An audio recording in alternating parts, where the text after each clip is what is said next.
Igreja Catedral da Vitória, eu tenho um tema subordinado à palavra na qual vai ser ministrada nessa noite. O texto que foi lido, ele é muito conhecido por vocês, mas antes de introduzir eu quero tratar acerca desse tema, o legado de Abel. Você pode repetir comigo? 1, 2, 3, o legado de Abel.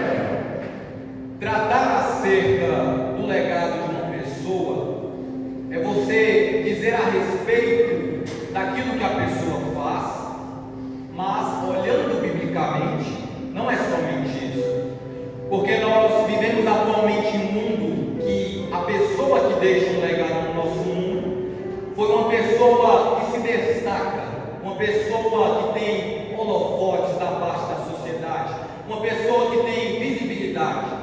Todavia, tratar a respeito do legado de uma pessoa que Deus tem um propósito na vida dela é diferente.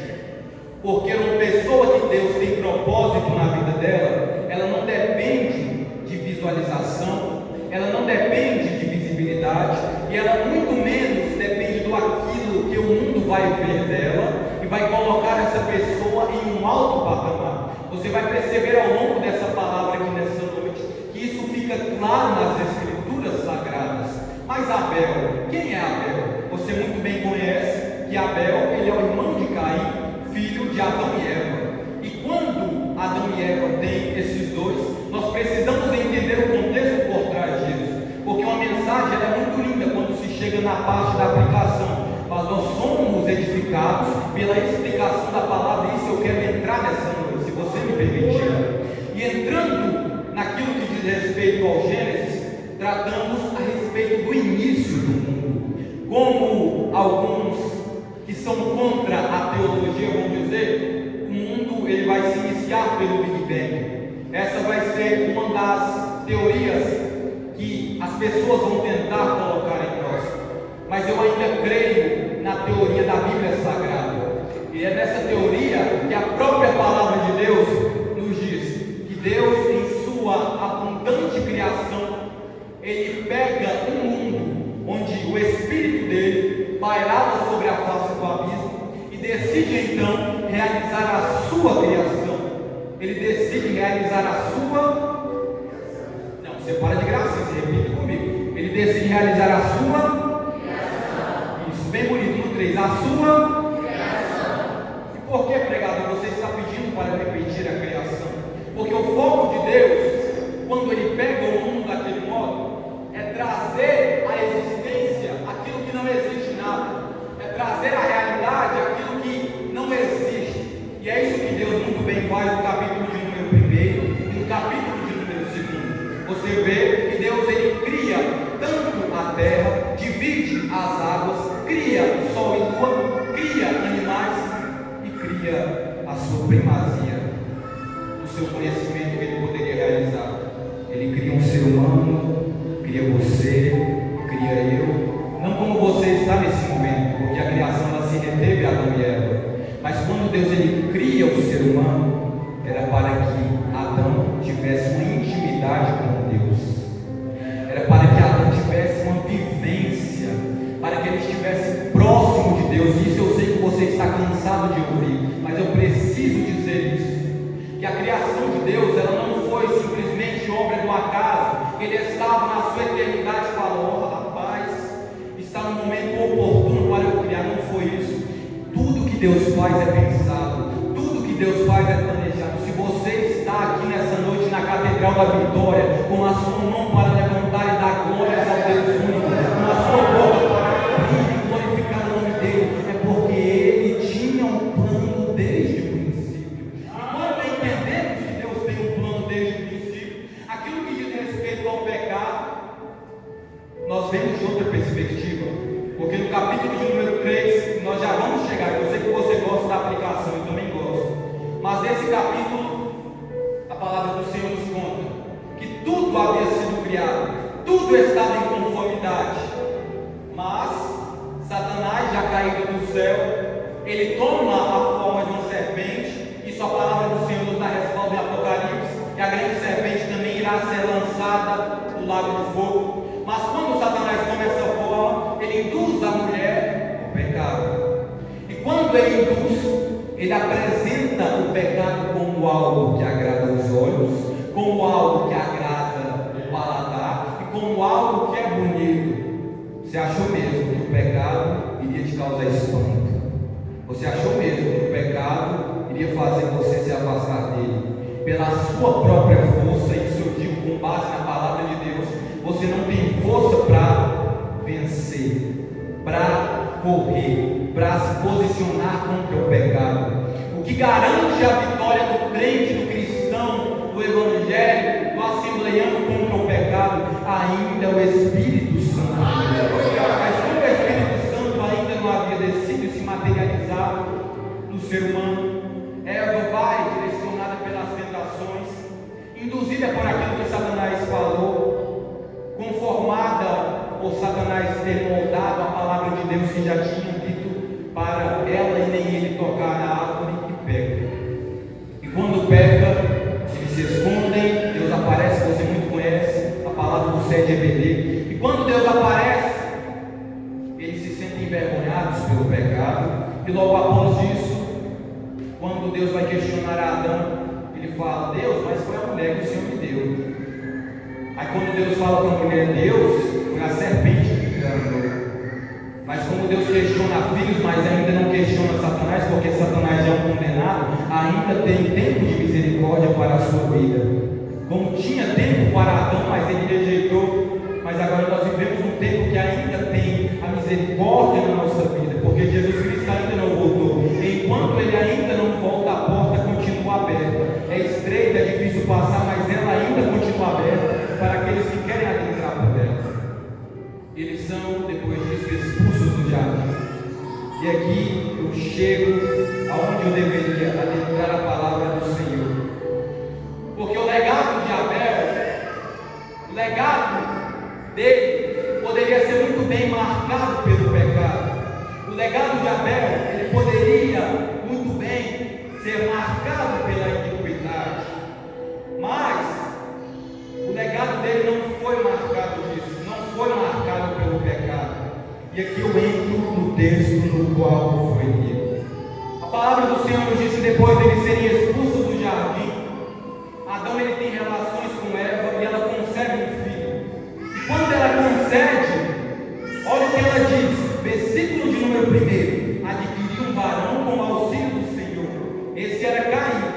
Mas olha o posicionamento de Eva quando Abel vem. Depois deu à luz Abel. A Bíblia não relata em nenhum momento Eva tendo um cântico para Abel. A Bíblia não relata em nenhum momento Eva exaltando o nome do Senhor pela vida de Abel.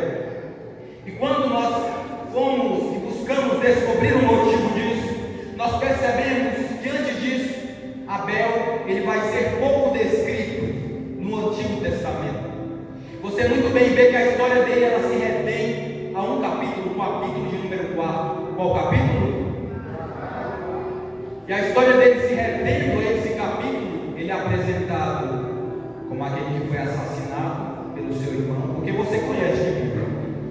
Ele é comentado pelos historiadores, possivelmente como aquele que foi enganado pelo seu irmão. Ele é tratado como aquele que não possuía ferramentas para combater o ataque de Caim.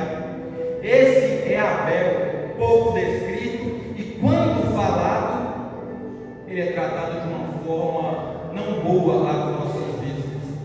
Mas Abel ele também não vai ser tratado somente no Antigo Testamento. Sim, no Antigo Testamento ele vai ser tratado desse modo. Mas quando nós vamos para o Novo Testamento, em Mateus, no capítulo de número 23, o próprio Jesus chama Abel de justo.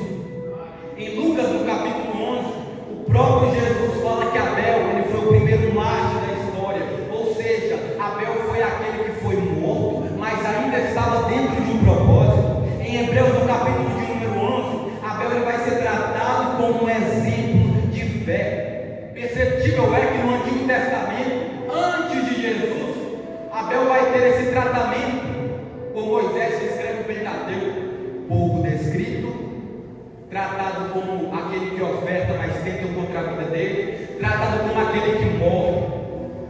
mas eu ainda creio numa palavra que é viva e eficaz, porque depois de Jesus Cristo vir à terra, o tratamento de Abel não é dessa maneira. A identidade de Abel no Antigo Testamento é de uma pessoa que morre, mas no Novo Testamento é de uma pessoa que morre com propósito, o primeiro mártir da igreja.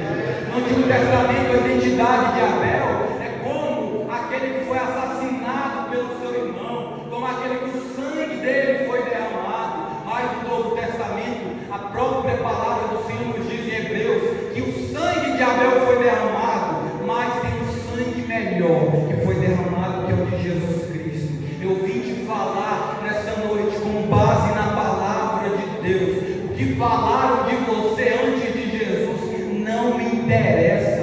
O que disseram e falaram e boquejaram, abriram a boca para falar de você antes da pessoa de Jesus Cristo, falar de você não me interessa. Antes de Jesus Cristo, Abel é descrito com todas as palavras ruins, as palavras de assassinato, as palavras de morte na vida dele, mas o que importa é o que Jesus fala a respeito de você.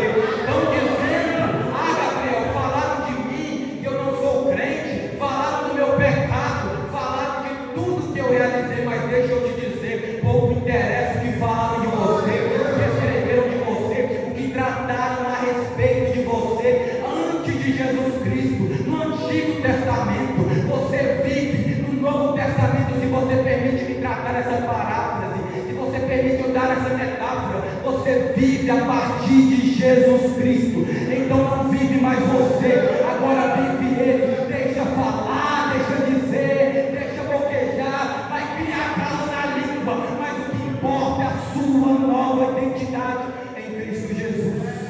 O que importa é a identidade que Ele concedeu. Pouco interessa o que estão falando, o que propriamente diz respeito a você é o que diz a própria palavra, que é Jesus Cristo.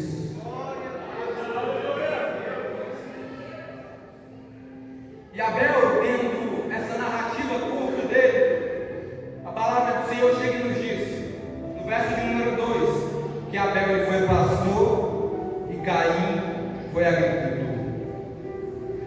Isso é maravilhoso, porque Abel, sendo pastor, ele tratava de rebanho no campo. A Bíblia não é clara em descrever qual tipo de rebanho que era, mas fato é que ele cuidava de animais. Já Caim era uma pessoa que estava no campo, mais cuidando da lavoura. E Caim, quando tenta contra a vida do seu irmão, ele não está se importando, ele não está ligando, ele não está percebendo o que ele poderia fazer. Porque quando Abel morre, não morre somente Abel, mas morre um pastor de ovelhas. Quando morre, não morre somente Abel, mas morre uma pessoa que sustentava e cuidava do rebanho.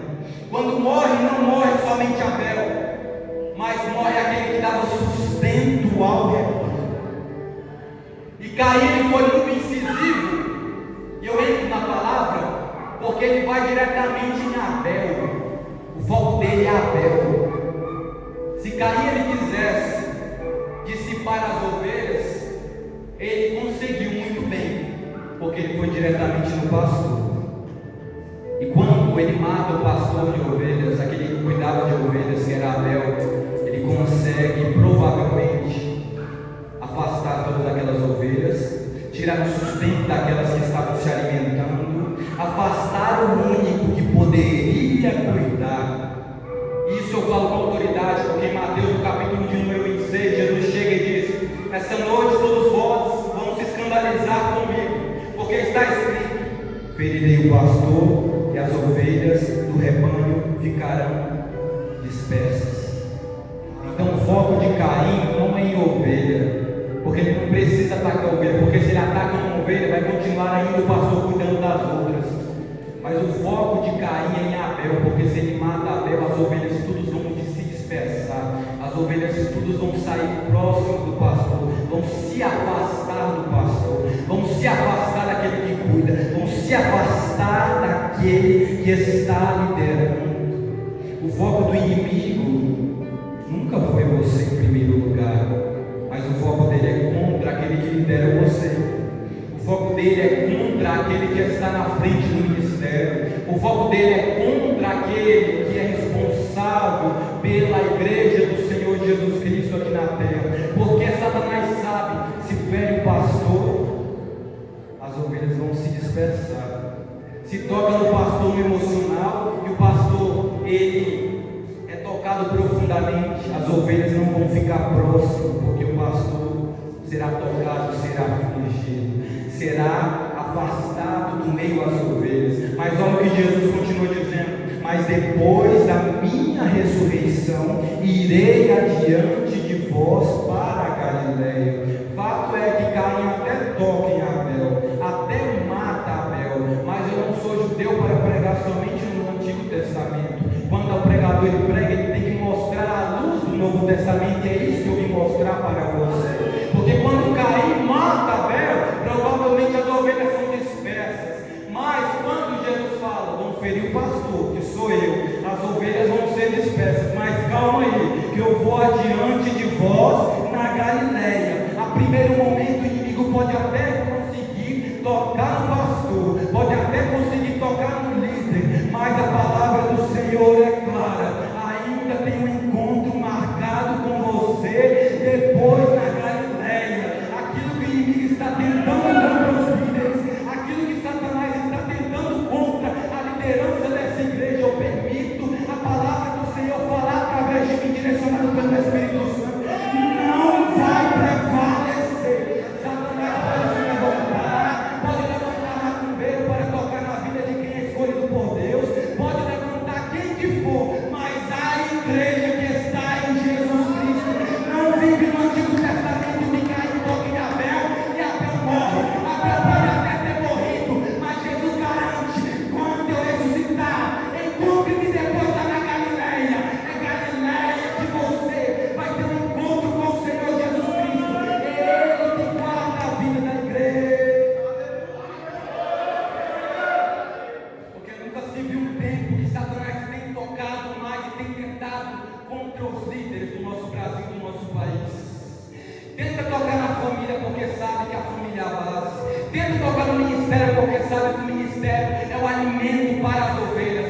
Tenta tocar na vida da igreja, mas enquanto pastor, enquanto os líderes, enquanto aqueles que lideram o rebanho da catedral, a palavra do Senhor nos garante que se estão firmados na rocha que é Cristo, pode se levantar quem que for. Levanta Satanás, mas é para cair. Levanta macumbeiro, mas é para cair. Levanta até os chamados orixás que são demônios, mas é para cair. Porque Caim pode até ter matado Abel, mas você vive debaixo da promessa da Galileia. E que promessa é essa? Se Jesus ressuscitou, você também vai ressuscitar com ele. Quer dizer que eu vou morrer? Não vai morrer, porque você já morreu. Não vive mais você, mas Cristo vive em ti. É Ele que guarda a sua vida, é Ele que guarda o seu ministério, é Ele que guarda essa igreja. Você somente está posicionado porque Ele ainda cuida do seu rebanho. O pastor somente ainda está de pé porque Jesus é na vida dele. O Pedro ainda lidera essa juventude maravilhosa porque o Espírito Santo ainda o direciona. Ore pela vida dos seus líderes, interceda pela vida daqueles que lideram essa casa. Dobre o joelho, não somente pela sua casa, mas pela casa do pastor. Porque enquanto Satanás está tentando, você orando, Deus manda anjo. Isso aí não tem base bíblica, não tem mesmo. Porque enquanto Pedro estava preso, a igreja intercedia em casa. Ele estava preso por pregar, a igreja intercedia porque sabia que existia um que poderia livrá-lo. Então, quando Pedro está preso, a palavra do Senhor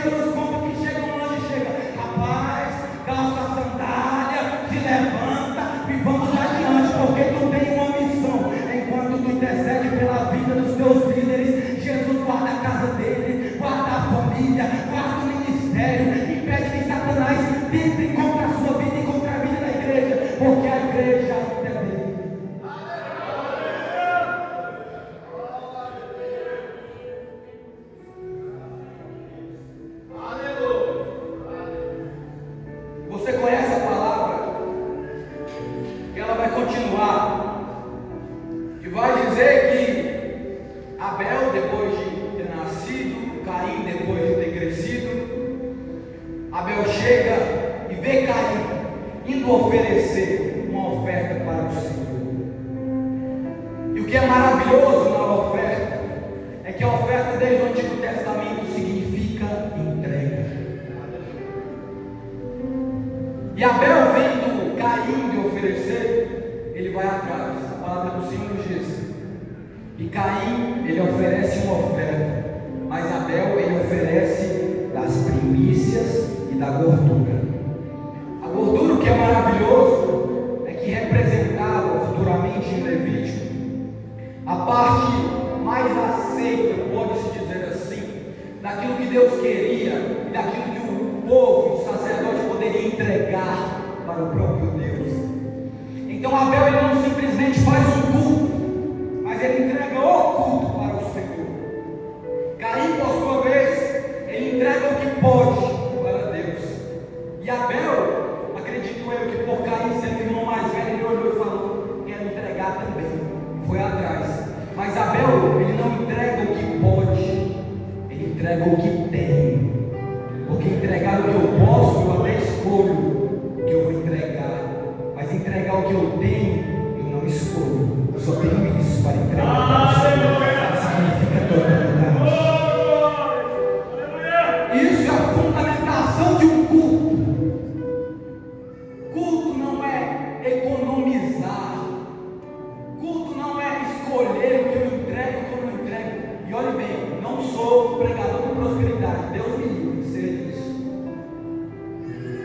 Mas não me refiro a dinheiro, me refiro a culto. Porque o apóstolo Paulo, ele trata disso no Novo Testamento, no capítulo de número 12 da Epístola de Romanos. Ele diz: suplico-vos, pois, irmãos, que apresentei os vossos corpos, os vossos o quê? Em sacrifício vivo, santo e agradável a Deus, que é o vosso culto racional. Então, o culto do Novo Testamento, após Jesus vir, no tempo que nós estamos, não é sacrificar um cordeiro, não é abrir mão de um animal que você tem que oferecer em sacrifício, mas um culto racional. A entrega é você mesmo. A entrega é a sua vida. A entrega é tudo que você possui. Porque o próprio Paulo fala: vou suplicar, quero que você ofereça o seu corpo em sacrifício vivo, não precisa morrer, santo, se separem e agradável, para que Deus venha se agradar de vocês. Então Abel, entregando tudo que possui, se fosse atualmente, era Abel entrando por aquela porta, não economizando mão levantada para o Congresso.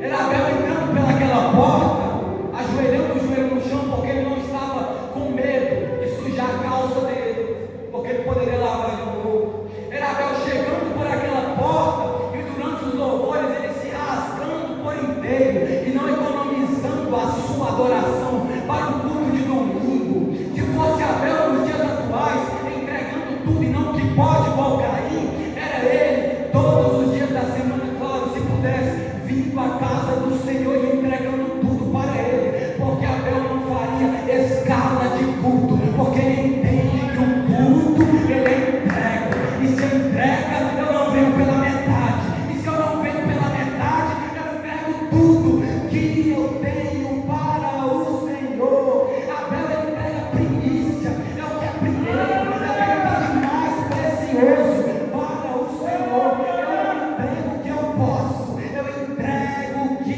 eu tenho. Eu vim te falar nessa noite, mas na palavra de Deus, não economize o seu culto para o Senhor. O culto nunca foi para o pregador, o culto nunca foi para o preto que lidera os jovens, o culto nunca foi para o pastor, o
avivamento do País de Gales, antes de iniciar o fogo que caiu, depois chegou na Rua Azul, e com Daniel Berg e com Narliga, chegaram no Pará e teve a Assembleia de Deus. Mas antes, no País de Gales, a palavra do Senhor, que foi levada até aqueles missionários, chegou até um pastor, e aquele pastor incendiado, ele reuniu um grupo de jovens para orar, e chegou certa feita uma menina, chamada Evans, creio eu que era esse o nome dela, e quando chegou nessa menina, ela continuamente orava com os demais, mas ela chegou no pastor e falou: pastor, eu tenho medo de me entregar totalmente para o Senhor.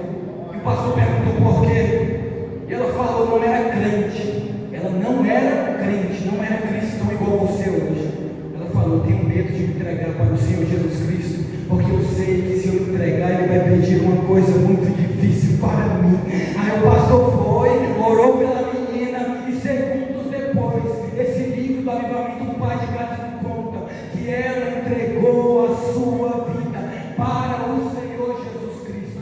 Não tenha medo do senhorio de Cristo, não tenha medo dele ser Senhor na sua vida, porque muita gente quer Jesus como Salvador, mas poucas desejam Ele como Senhor. Mas ainda na Catedral da Vitória, uma igreja firmada no pentecostalismo e com base na palavra, tem gente que não tem medo do senhorio de Cristo, tem gente que não tem medo de se entregar para Ele. Mas vai pedir uma coisa muito difícil, e quem disse que tudo aqui na terra é dele, é tudo dele, a criação é dele, e a palavra dele garante que o mundo passa e a sua concupiscência, mas aquele que faz a vontade do Senhor, esse permanece, esse permanece.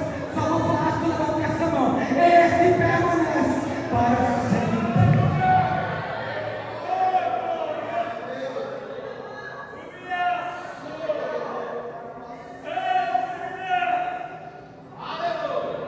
E Abel entrega tudo, Caim entrega o que pode, interpretação linda da palavra do Senhor. E depois, Deus, logicamente, aprova a oferta de Abel e rejeita a oferta de Caim. Isso é muito claro na palavra de Deus, porque Deus, Ele sim tem o direito de escolher aquilo que apraz, aquilo que agrada a Ele. E Ele aceitar a oferta de Abel, não é porque Abel é o queridinho de Deus, poderia até ser, mas não é porque é isso. Não é porque Abel, ele faz tudo para que Deus venha ouvir, não é isso. Não é porque Abel faz show, mas é porque ele faz culto. Deus aceita a oferta dele. Agora a de Caim vai ser rejeitada. E quando é rejeitada, olha para a palavra. Quando Deus rejeita, Caim ele fica irritado e fecha a cara. Aí chega Deus e Caim, todo comadinho, com a carinha fechada, porque Deus rejeitou aquilo que ele ofertou, aquilo que ele ofereceu. Não ofertou com fé, isso com base em Hebreus, porque Caim ele não é aceito pela falta de fé, poderia até dizer apostasia. E ele fecha a cara, acha ruim. E Deus chega até ele e fala: rapaz, por que tu está irritado desse jeito? Por que tu está de cara fechada? Se tu fizer o que é certo, não é verdade que você vai ser aceito? Mas, se tu não fizer o que é certo, eis que o pecado está à porta. Nós falamos de Jesus está na porta, em Apocalipse, mas o pecado, ele também está à porta. E aquela mensagem é para a igreja, e essa mensagem é para a igreja. Os dois estão à porta, eu quero ver qual que vai abrir. E a palavra continua. E Jesus, não ainda encarnado, mas a pessoa de Deus, vai falando com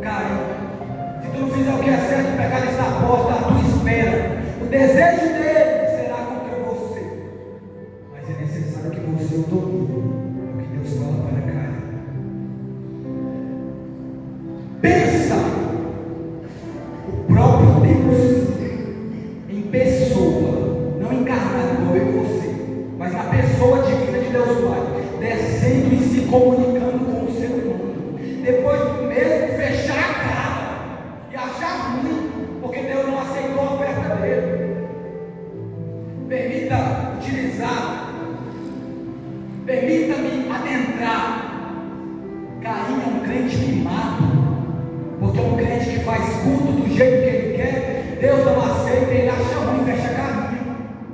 Caim é um crente que ainda não tem frutos do Espírito Santo, porque entrega do jeito que quer, mas quer que a resposta seja igual a de quem entrega tudo. Entrega do jeito que ele acha melhor, mas que a resposta de Abel que é irmão dele. Entrega do modo que ele acha que tem que entregar, mas que é o mesmo tratamento que teve Abel. Aí eu lembro em João, no capítulo de número 12, no capítulo anterior, Lázaro ressuscita. Lázaro o quê? Sem graça. Lázaro ressuscita. E Lázaro ressuscitando agora no capítulo de número 12, Jesus tem uma ceia com ele. Lázaro assentado à mesa, a própria família dele ali estava, e Marta servia. Aí chega Maria, aquela que a gente ama falar dela. Ela chega com um vaso de unguento, ou ungento, depende da tua pronúncia. E chegando em Jesus, ela quebra, unge, entrega o óleo que estava dentro do vaso e oferta a Jesus. Agora, olhe para cá. Fato é, aquele vaso valia 300 denários. Um denário era um dia de trabalho. 300 dias de trabalho. É o que ela entrega aos pés do Senhor Jesus. Aí chega um crente, você muito bem conhece, chamado Judas. E ele olha assim e fala assim: rapaz, mas não poderia ter sido dado aos pobres. Não poderia ter sido dado a pessoas que necessitavam isso daí. Aí Jesus olha para aquele Judas, o traidor. Rapaz, ela está me preparando. É um preparo. Mas não adianta Jesus falar isso para Judas, porque quem já deixou o coração ser dominado por Satanás não escuta as palavras do Salvador. É igual Caim. Recebe aquilo que ele deveria, a oferta não é aceita, fecha a carinha, faz biquinho, acha onde Deus tem aceitado a oferta do irmão e não te aceitava a dele. Mas ainda existe na nossa igreja gente desse jeito, que cultua do jeito que quer e quer receber a bênção que Deus prometeu. É claro que Deus não condiciona a bênção ao jeito que você vai fazer, porque aquilo que Ele prometeu, Ele é fiel para cumprir. Mas o modo de tratar a bênção do Senhor diz respeito a quem você é no culto.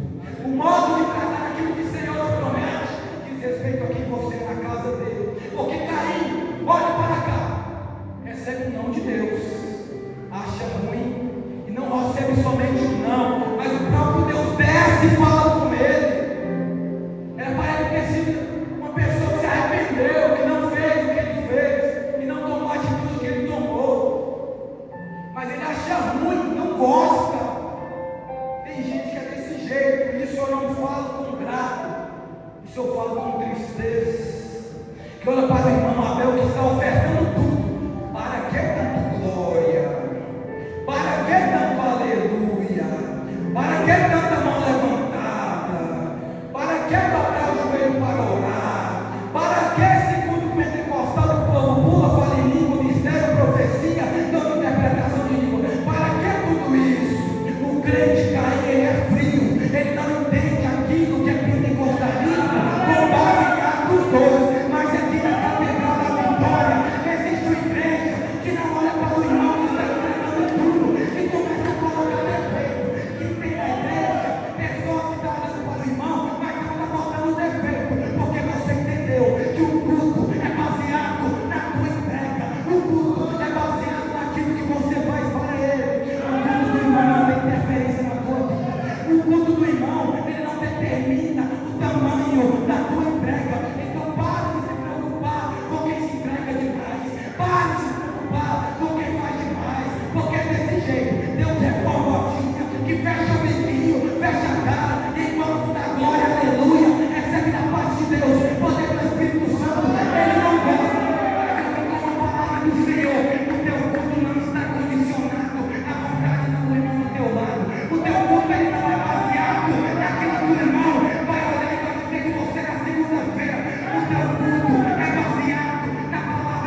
número 2, você muito bem conhece o texto que todo pentecostal sabe de cor salteado.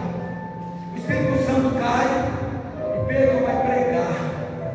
Mas antes de Pedro pregar, chegam os judeus e falam assim: paz nesse povo, falando em mistério, falando em língua, pulando. Cada um fala em uma língua diferente, mas a gente consegue ouvir. Será que eles não estão bêbados, não? Eles atribuem a obra do Espírito Santo ao que o vinho pode fazer.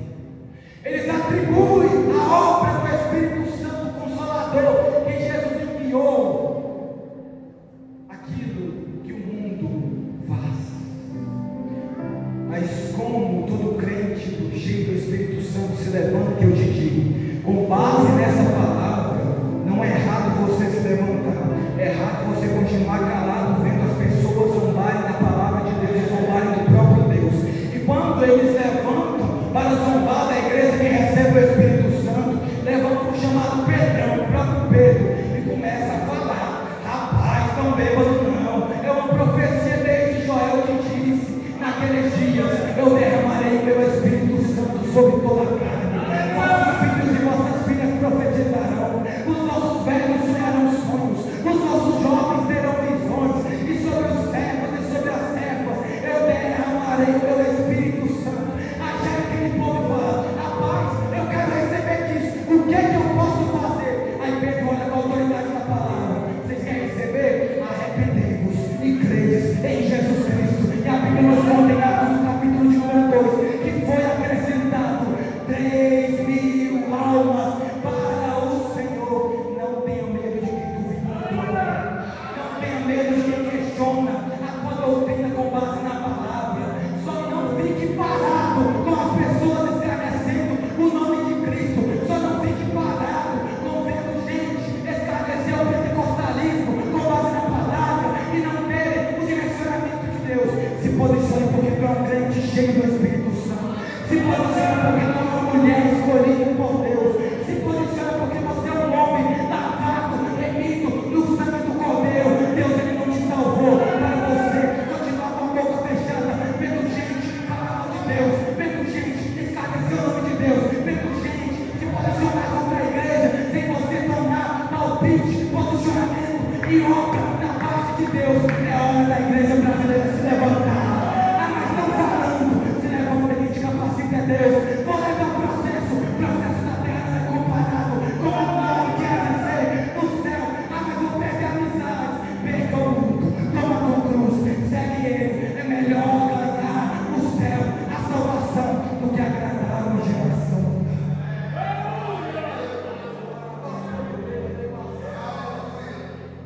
O pentecostalismo não é brincadeira. O Espírito Santo não é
meio ao homicídio da história da humanidade, fosse nos dias atuais ser enquadrado em múltiplos delitos dentro do Código Penal brasileiro.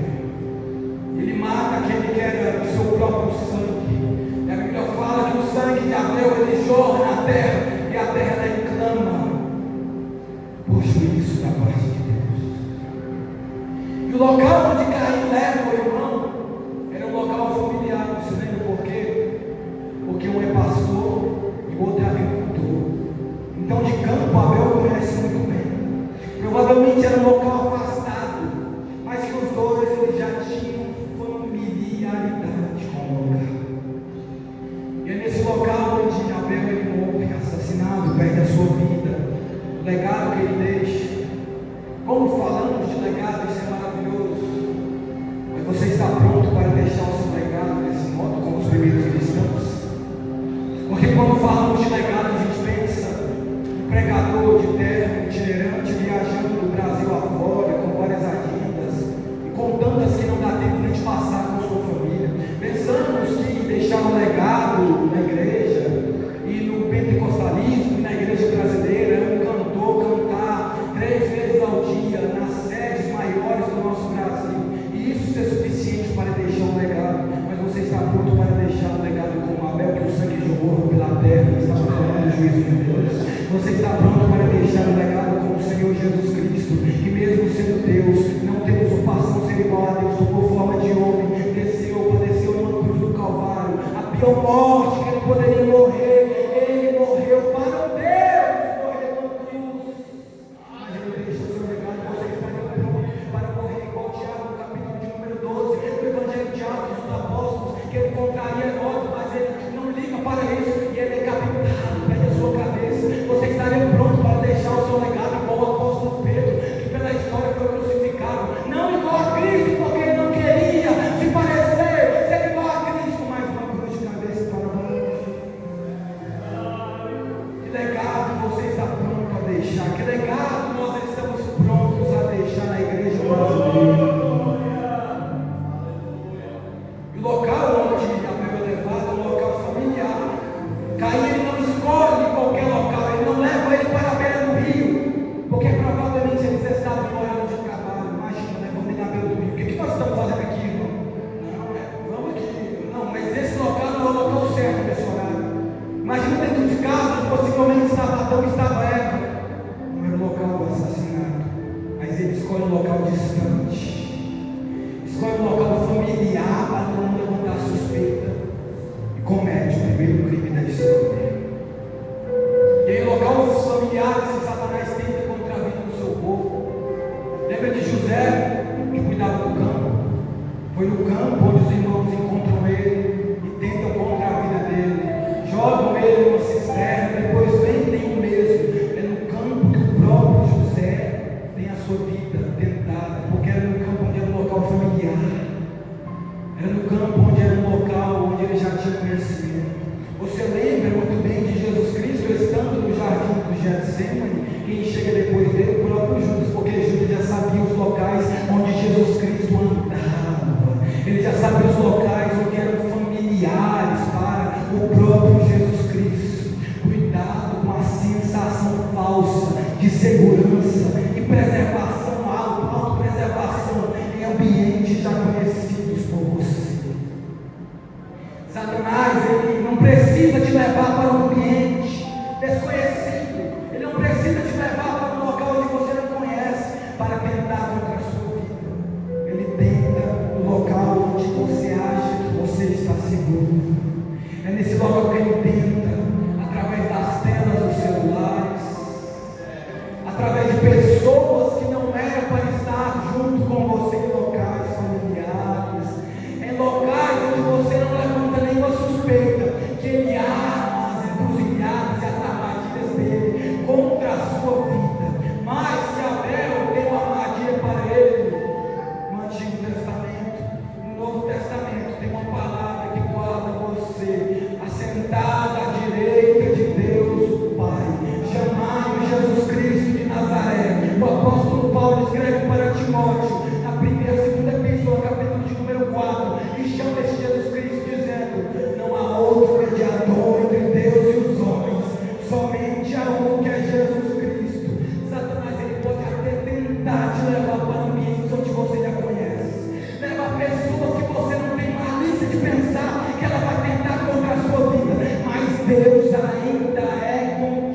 contigo. A palavra dele garante. Salmo de número 91 garante isso para você.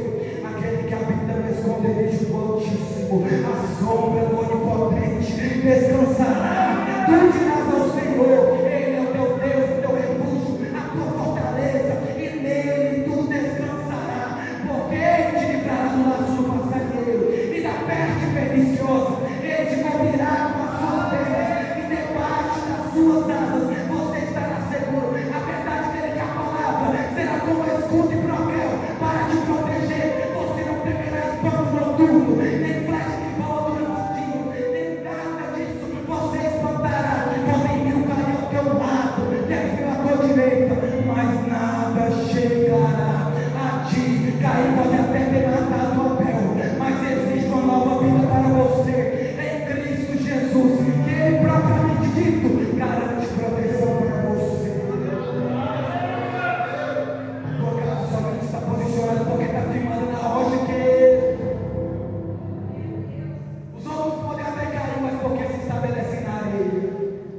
Mas você tem uma rocha firme que você está fundamentado. Eu digo mais, Tiago, capítulo de número 4, quer resistir a essas tentações, aquilo que Satanás tenta contra a tua vida, aquilo que ele faz na tua vida. Não desanime, porque Tiago fala: sujeitai-vos, pois, a Deus, volte-se para Ele, fique firme nele, e depois de eu ficar firme nele, como que eu venço aquele que tenta me matar? Como que eu venço aquele que tenta contra a minha família? Como que eu venço aquele que tenta em mim, no meu trabalho? Como que eu venço aquele que tenta no meu ministério para acabar com ele? A palavra do Senhor garante: resistir ao diabo e ele fugirá de nós. Se você se sujeita a Deus, resiste ao diabo, ele tem que bater em retirada. Foi dada autoridade do céu para você pisar na cabeça de serpente, esmagá-las. Se beber alguma coisa, não te fará mal. Expulsará demônios no nome de Cristo, fará milagres, prodígios e maravilhas no nome de Cristo, porque a palavra ela não muda. Até tem gente que ela não quer dele, até tem gente que quer fazer diferente aquilo que ele falou, mas a palavra dele ainda é o caminho, ainda é a verdade, ainda é a vida. Ela é imutável, ela não muda, ela não se altera. Mas tem gente querendo mudar. Enquanto tem ideologias tentando mudar a palavra do Senhor, ela ainda segue sendo inexorável, ela não muda, ela não se altera, e Ele que garante isso.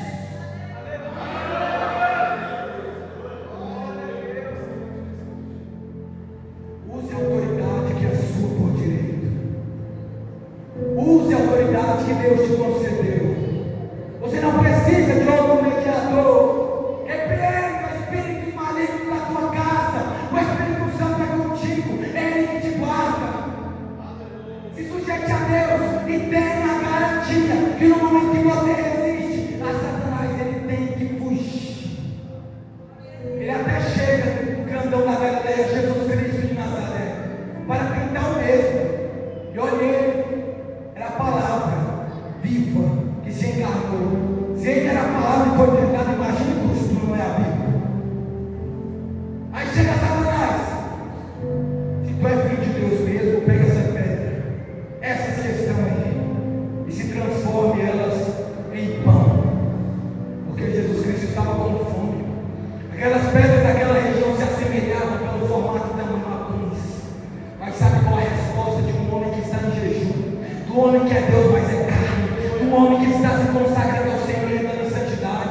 Sabe a resposta de um homem que tem o Espírito Santo depois do batismo? Porque o Espírito Santo não é dado depois de um grande tempo. Ele é dado depois que você aceita Jesus Cristo como Senhor e Salvador. Aí Jesus olha para ele e fala: rapaz, é isso mesmo que tu está falando? Nem só de pão viverá o homem, mas de toda a palavra que procede da boca de Deus. Essa palavra que te mantém vivo, essa palavra que te mantém alimentado, essa palavra que você está firmado. Pode se levantar Satanás para tentar a palavra de Deus e tirar a substância propriamente dito da fidelidade das Sagradas Escrituras pela infidelidade da